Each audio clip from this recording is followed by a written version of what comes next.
Alright, and here we are with 11C. This one, I think is a pretty common problem, and it can be tricky, but I think once you start to get more comfortable with the logic behind it, I think it'll be okay. So they want to know, how far from Carrow will the 10 o'clock train from Carrow be when it passes the 10:15 train from Dinton? So like we said before, we're looking at something that looks like this. It's 280 kilometers long. Here's Carrow. Here's Dinton. Now these, at what time will these two things pass each other? This one's kind of tricky. So you don't want to necessarily look at it as a closed circuit like this. You want to think of it in terms of distance. So we're thinking of it now as C going in some direction over time and D going in some direction over time. We don't know how far they got, but that's what we're going to calculate. So we know that we have 280 kilometers. Altogether, if they were to go the full 280, that would be 3 hours and 30 minutes.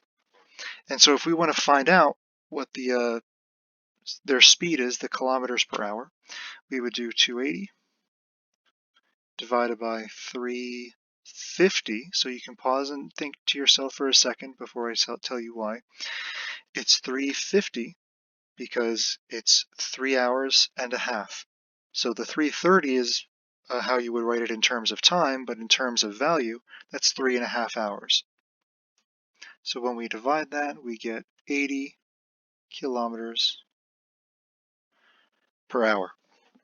Okay, now we know that the Carrow train left 15 minutes earlier. That's a quarter of an hour. So if we did 80 kilometers times, or 80 kilometers per hour times 0.25 hours, hours cancels, 80 times 0.25 is 20.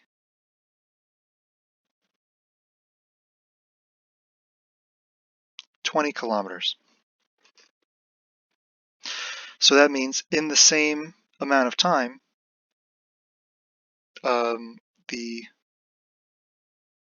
Carrow train is going to have gone 20 kilometers further.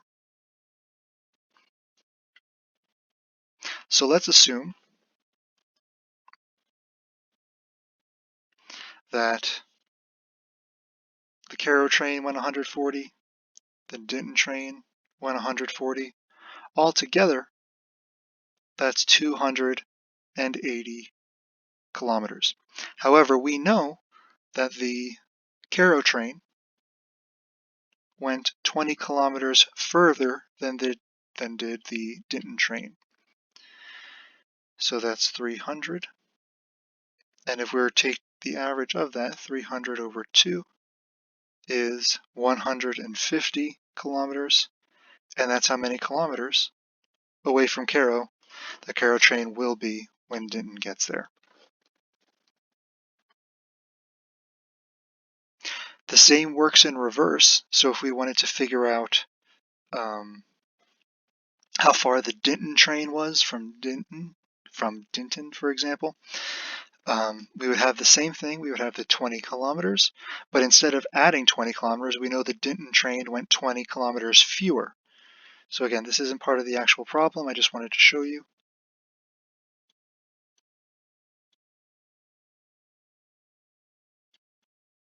We would subtract 20, which gives us 260, and then 260 divided by 2, because we're basically averaging between them, is going to be 130.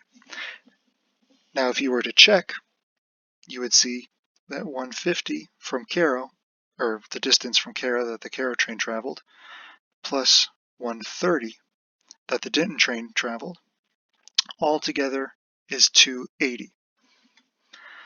So now, again, go back, rewatch this one. If you think I can explain it better, or you would like me to explain it better, please let me know. If you did it in a different way, I'm curious, so also please let me know if you did it a different way. Outside of that, that is 11C.